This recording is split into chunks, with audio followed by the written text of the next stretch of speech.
অনেক দীর্ঘায়ু কামনা করি। রিপন ভাই ভালো থাকুক, সুস্থ থাকুক এবং আপনারা যে আশা, যে ভালোবাসা।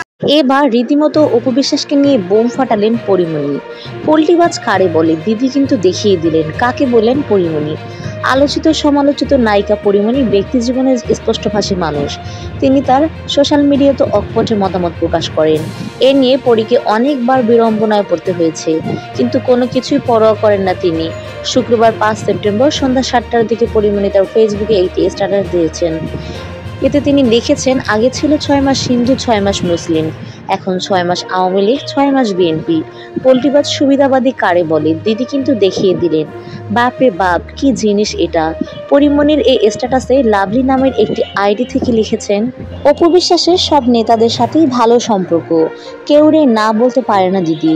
জাহেদ আহমেদ নামে একজন মন্তব্য করেছেন, মিডিয়া জগতের সবাই এরকম, অতীতে দেখেছি 1 টাকা বিনিময়ে পারিশ্রমিক নেয়। এরা সবাই সুবিধাবাদী, ভালো অভিনয় জানে কোথায় কি করতে হবে। পরীমনি এই স্ট্যাটাস দেওয়ার পর সবাই বলাবলি করছে কাকে উদ্দেশ্য করে এই স্ট্যাটাস দিয়েছেন।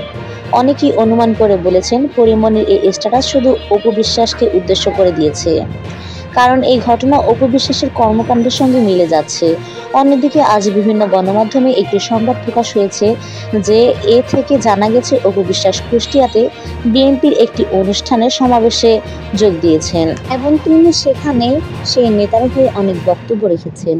আওয়ামী লীগ সরকারের আমলে সংরক্ষিত আসনের প্রার্থী হিসেবে মনোনয়ন প্রত্যাশী ছিলেন নায়িকা অপু বিশ্বাস।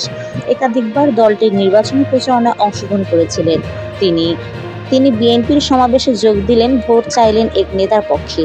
বৃহস্পতিবার 4 সেপ্টেম্বর কুষ্টিয়ার খোকসা উপজেলায় জানিপুর সরকারি মাধ্যমিক বিদ্যালয়ের মাঠে শোডাউন ভোজন ও সাংস্কৃতিক অনুষ্ঠানে অংশ নেন অপু বিশ্বাস।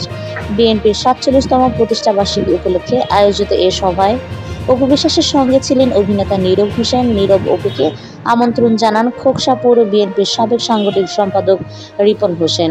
অপু বিশ্বাস ও নীরব যাচ্ছেন জেনে বিপুল সংখ্যক জনতা সেখানে হাজির হন। দর্শক, এরকম নতুন ভিডিও পেতে প্লিজ চ্যানেলটি সাবস্ক্রাইব করুন।